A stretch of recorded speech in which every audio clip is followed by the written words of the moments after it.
राधे राधे, हरे कृष्ण। ज्येष्ठ अधिक मास के कारण इस साल ज्येष्ठ पूर्णिमा, जिसे वट पूर्णिमा भी कहते हैं, तो वट पूर्णिमा का व्रत 15 नहीं बल्कि 45 दिन के बाद रखा जाएगा, क्योंकि ज्येष्ठ के महीने में इस बार अमावस्या के बाद अधिक मास लगा था। वट सावित्री की तरह ही वट पूर्णिमा का व्रत भी रखा जाता है। दोनों व्रत की पूजा विधि, महत्व और कथा समान होते हैं। केवल अंतर ये होता है कि वट सावित्री व्रत ज्येष्ठ मास की अमावस्या तिथि पर रखा जाता है और वट पूर्णिमा व्रत ज्येष्ठ मास की पूर्णिमा को रखा जाता है, और दोनों ही व्रत पति की दीर्घायु और सुखी वैवाहिक जीवन के लिए महत्वपूर्ण होते हैं। इस साल वट सावित्री व्रत ज्येष्ठ अमावस्या पर 16 मई को रखा गया था।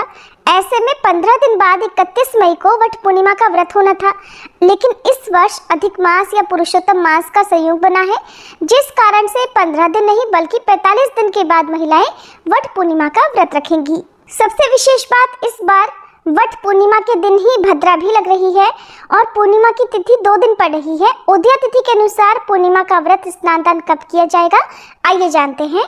पूर्णिमा तिथि 29 जून सोमवार को सुबह 3:07 से शुरू होगी और पूर्णिमा तिथि का समापन होगा 30 जून मंगलवार को सुबह 5:26 पर। अगर देखा जाए तो 29 और 30 जून को ब्रह्म मुहूर्त में पूर्णिमा तिथि विद्यमान है, लेकिन हिंदी पंचांग के अनुसार 29 जून सोमवार को ही पूर्णिमा का व्रत भी रहेगा। स्नान दान भी इस दिन किया जाएगा। वट पूर्णिमा व्रत भी इसी दिन रहेगा।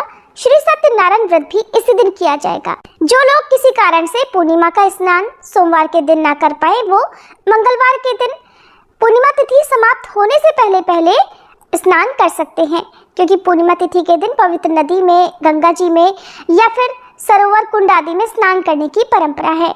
29 जून सोमवार को ब्रह्म मुहूर्त सुबह 4:12 से 5 बजे तक रहेगा, जिस समय में आप पूर्णिमा का स्नान कर सकते हैं।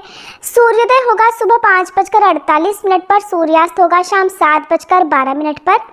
इस दिन अभिजीत मुहूर्त दोपहर 12:03 से 12:57 तक रहेगा, जो कि श्री सत्यनारायण पूजा या कथा के लिए बहुत उत्तम माना जाता है।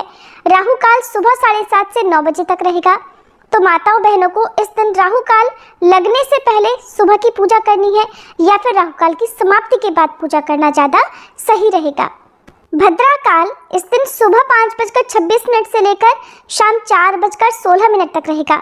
हालांकि भद्रा का वास इस बार पाताल लोक में रहेगा, तो पूजा पाठ से संबंधित या व्रत से जुड़े हुए कोई भी कार्य आप भद्रा काल के दौरान भी कर सकते हैं, क्योंकि जब भद्रावास मृत्युलोक यानी पृथ्वी लोक पर होता है, तभी ये भद्रा समस्त शुभ कार्यों के लिए अशुभ मानी जाती है। तो आप भद्रा का कोई भी विचार ना करें और आप पूर्णिमा की पूजा शुभ मुहूर्त में करने के बाद दिन भर हो सके तो उपवास रखें, नहीं तो इस दिन वट वृक्ष की पूजा करके, पीपल के वृक्ष की पूजा करके आप अपने सुखी वैवाहिक जीवन की कामना से निर्धन लोगों को दान की कुछ सामग्री दान में दें, और शाम के समय चंद्रोदय होने पर चंद्र देवता को अर्घ्य देकर चंद्र देवता की पूजा करके अपने व्रत का पालना कर सकते हैं। 29 जून सोमवार को वट सावित्री पूजा का सबसे शुभ मुहूर्त रहेगा सुबह 4:26 से 7:25 तक, और शाम की पूजा शाम 7:22 से लेकर रात 8:23 के बीच में कर सकते हैं।